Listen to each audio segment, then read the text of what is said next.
Je pourrais dire que je les ai conçus leur mariage. Donc, je les ai rencontrés, ça fait plus de 20 ans. Et c'est comme si c'était hier. Et j'ai l'impression qu'il y a quelque chose qui m'a été arraché parce que notre regrettée, Maman Blanche, j'ai parlé avec elle avant de prendre son avion pour la Turquie. Et c'est ma filleule, mais c'était une amie. C'était comme ma fille et c'était la grande sœur de mes enfants. Et j'étais la grand-mère de ses enfants. Je les ai portés un à un, je les ai portés à la maternité, je les ai amenés à l'école. Blanche, excusez-moi de l'appeler comme ça, parce que c'est cette façon que je suis proche d'elle. Je sais que c'est votre grand-mère spirituelle, mais c'est ma fille. Je l'ai rencontrée il y a, je peux dire, plus de 20 ans. Blanche a habité à côté de moi sans savoir que je la rencontrerai un jour dans d'autres circonstances. À l'époque, j'habitais à Kinshasa, à Beaumarchais. Il y avait sa cousine qui habitait à côté. Et c'était une très belle jeune fille. Et elle était belle, très belle. Une très belle femme, très timide, très réservée. Et je me rappelle encore, j'avais l'habitude, quand elle sortait avec ses cousines pour aller faire des courses, je la suivais pour lui parler de Jésus. Parce que j'avais une fondation, je m'occupais de jeunes filles, j'encadrais, je travaillais dans la lutte contre la délinquance juvénile. Je m'occupais de filles prostituées et je prenais des filles dans la rue pour leur donner un sens dans la vie. Donc, toute jeune fille que je voyais, pour moi, je projetais cette fille dans le futur. Parce qu'il y a deux filles qui sont devenues ce qu'elles sont, parce qu'il n'y a pas eu de gens qui ont eu du cœur, qui ont exprimé de l'amour pour eux, pour elles. Et aujourd'hui, mon témoignage tourne autour de l'amour. Et vous comprendrez pourquoi je vais vous dire ça. En 2005, j'étais dans mon bureau, je travaillais dans une banque, j'étais directrice. Et il y a eu un homme de Dieu qui m'a appelé, qui m'a dit « Je vais te présenter quelqu'un ». Et cette personne a eu la révélation sur toi de la part du Seigneur. Et je me rappelle, quand j'ai quitté mon bureau, je suis descendue, j'ai vu le pasteur Marcelo. Il était aussi timide, il ne parlait pas beaucoup. Je me souviens comment il était habillé jusqu'à aujourd'hui. Il m'a dit « Maman, Dorcas, le Seigneur m'a parlé pour que tu puisses parrainer notre mariage ». Moi, je n'étais pas pasteur, mais lui, il était pasteur. J'ai dit « Mais comment vous avez laissé beaucoup de pasteurs et c'est moi que vous êtes venu choisir ?» Elle a dit « Non, le Seigneur m'a parlé ». Alors je lui ai dit « Laissez-moi le temps, je vais prier et demander la volonté de Dieu ». Je servais le Seigneur, mais je n'étais pas pasteur à cette époque-là. Je n'étais qu'une chrétienne engagée au service de Dieu. Et quand je suis allée prier, le Saint-Esprit m'a convaincue d'accepter. Et je les ai invités à la maison et je lui ai dit, j'étais d'accord. Alors elle a dit, je vais vous amener ma fiancée.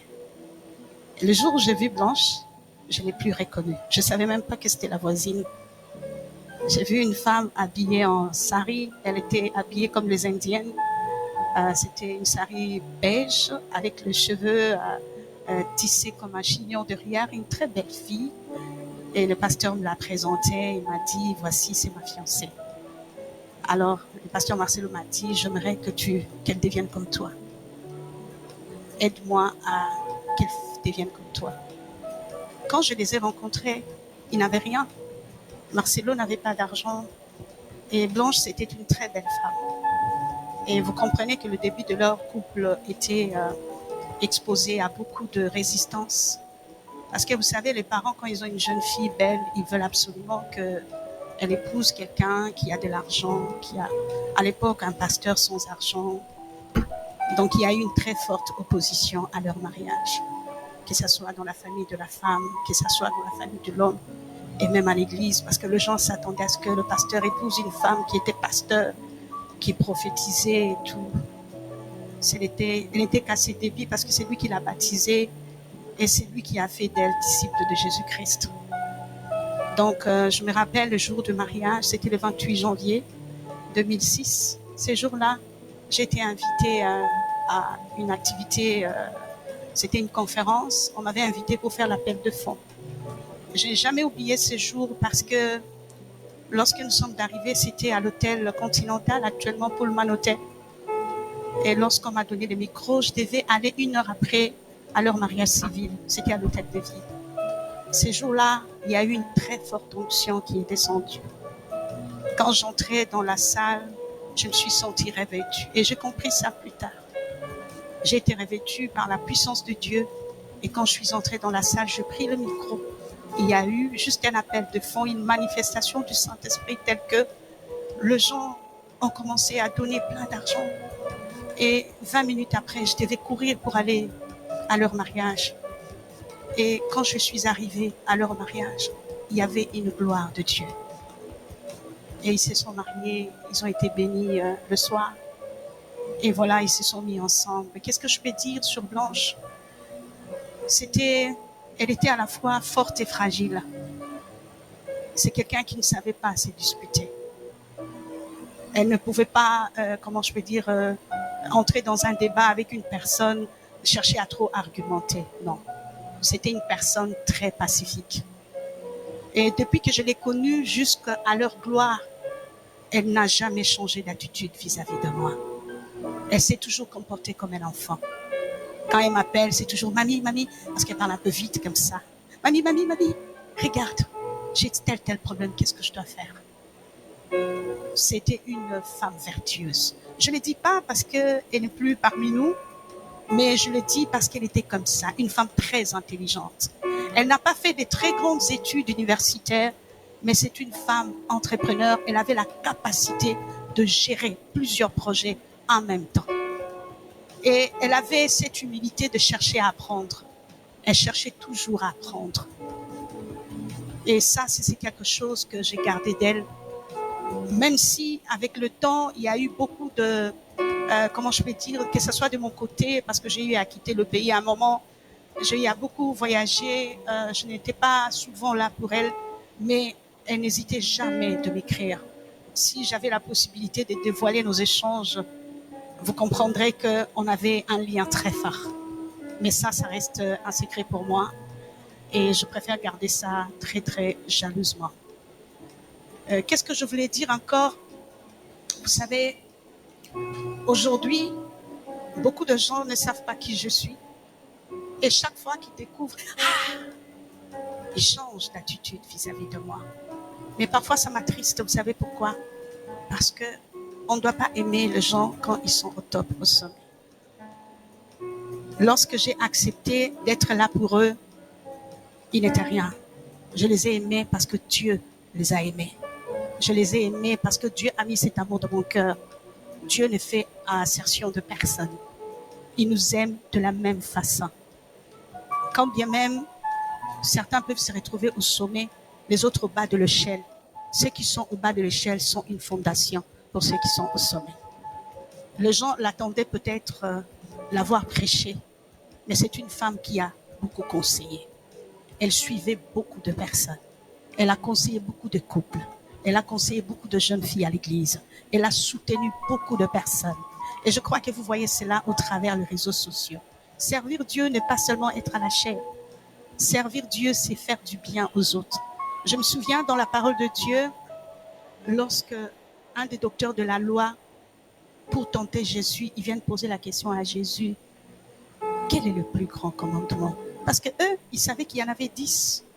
Mais Jésus va prendre le chiffre 10, il va enlever les zéros pour dire, le reste des commandements, c'est nul sans que l'amour, si l'amour n'est pas au centre. C'est-à-dire, on enlève le 0 sur le 10 et on laisse un seul et unique commandement. Tu aimeras Dieu de tout ton cœur et tu aimeras le prochain comme tu t'aimes toi-même.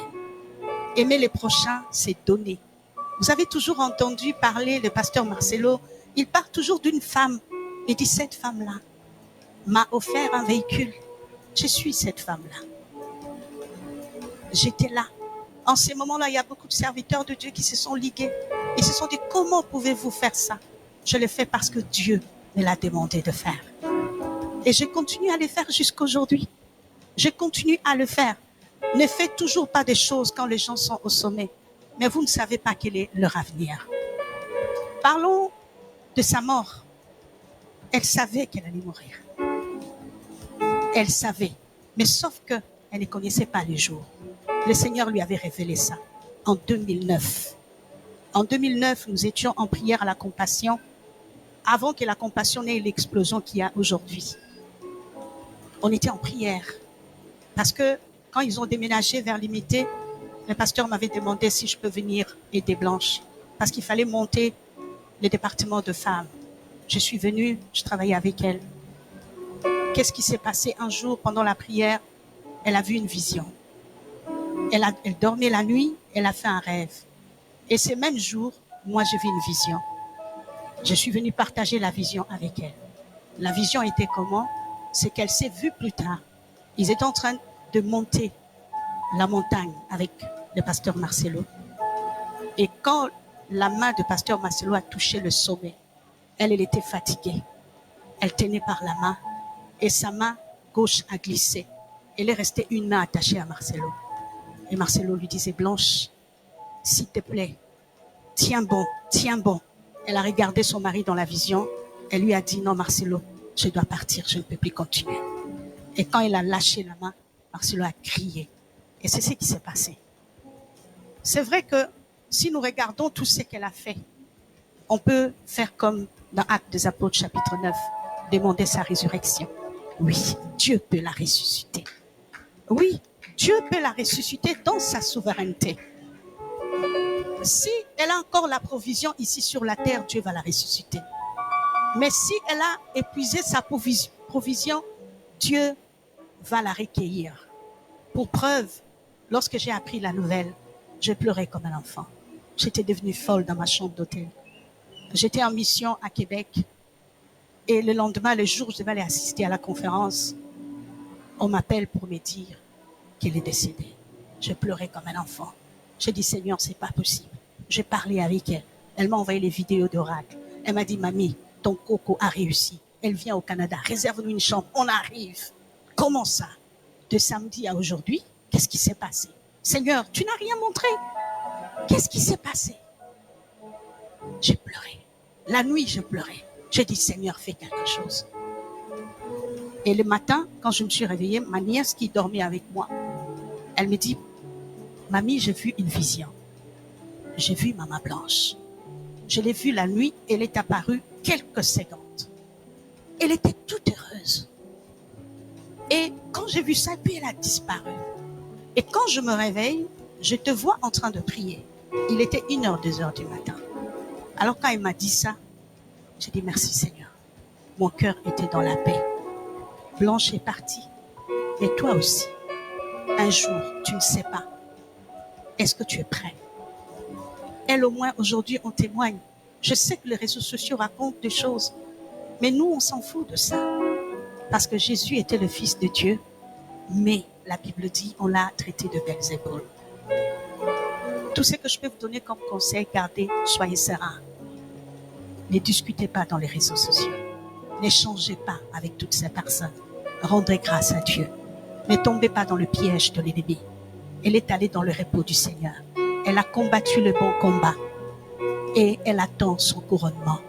Et toi aussi, comme tu es là, sois prêt. Jésus revient bientôt. Il y a quelque temps, pour terminer, c'était en 2014. Je dormais. J'étais en 30 jours de jeûne et prière. Le 27e jour de mon jeûne, l'ange de Dieu vient me prendre et il me dit, viens, je vais te montrer quelque chose. J'arrive, je trouve 3 églises. La première église, il y avait 3000 personnes. La deuxième, il y avait 2000 et la dernière, il y avait 1000 personnes. Je peux vous assurer, l'adoration était comme tout à l'heure. Les gens adoraient, c'était merveilleux. Une très forte adoration de chants, des cantiques qui montaient vers Dieu. Et à un moment, on annonce l'enlèvement. Dans la première église, sur 3000 personnes, une seule, 3 personnes ont été enlevées.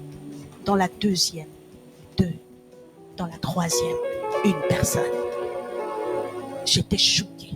J'ai dit à l'ange, tu veux me dire que toutes ces personnes n'ont pas été enlevées? Il me dit oui. Je dis mais pourquoi? Il me dit viens, je vais te montrer quelque chose. Et quand on arrive devant des gens, il me dit, je pouvais voir. Il dit, regarde, qu'est-ce que tu vois?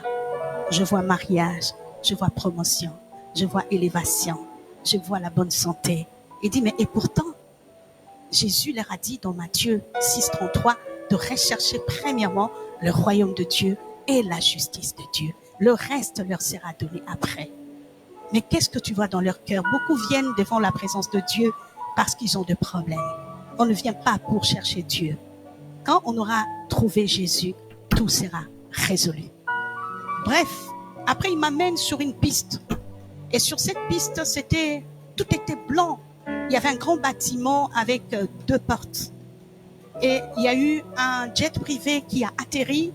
Et lorsque ce jet est atterri, il y a eu un homme qui est sorti. C'était 2 messieurs. Ils étaient blancs, grands de taille, avec 2 mallettes diplomatiques. Ils se sont dirigés vers les 2 salles. C'était comme un aéroport. Et l'ange me dit, on va entrer dans une des salles. On est entré. Et puis, devant, il y avait un mur blanc comme ça, avec un tableau.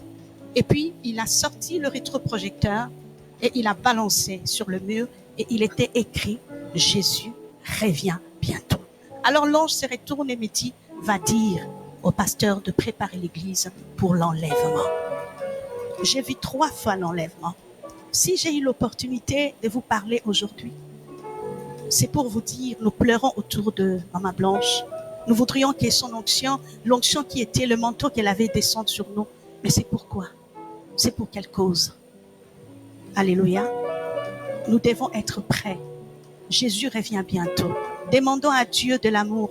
C'est le plus grand commandement. S'il y a l'amour, il n'y aura pas de guerre. S'il y a l'amour, il n'y aura pas de haine. S'il y a l'amour, il n'y aura pas de calomnie. S'il y a l'amour, il n'y aura pas de différence. S'il y a l'amour, on s'est réunis. J'ai vu les hommes de Dieu de plusieurs églises qui sont venus ici. S'il y a l'amour, on verrait plusieurs Québécois dans cette salle. Il y a l'amour, on verrait plusieurs. J'aimerais vous dire, vous tous qui êtes ce soir, vous qui êtes maintenant au Canada, écoutez l'oracle du Seigneur. Vous qui êtes venus de lointain pour ici, pour le Canada, ces pays, c'est une terre de la dernière moisson. Et selon les statistiques, toutes les nations du monde se trouvent dans ces pays, le Canada. Alors, nous devons sortir, aller le chercher. C'est ça, je crois que, et pour que nous sortions, allons chercher ceux qui sont perdus, sans les juger. Allons les chercher sans les juger. Allons les prendre dès qu'ils sont pauvres, malheureux. Allons les prendre dès qu'ils sont malades. Amenons-le vers le Seigneur. Mais pour le faire, nous avons besoin de l'amour. C'est pourquoi j'aimerais que nous puissions fermer nos yeux, que nous puissions prier, demander à Dieu les grands commandements dont il a parlé, l'amour envers Dieu, l'amour envers le prochain, que cet amour brûle dans notre cœur, que le Saint-Esprit de Dieu, le Saint-Esprit de Dieu, le Saint-Esprit de Dieu, l'amour.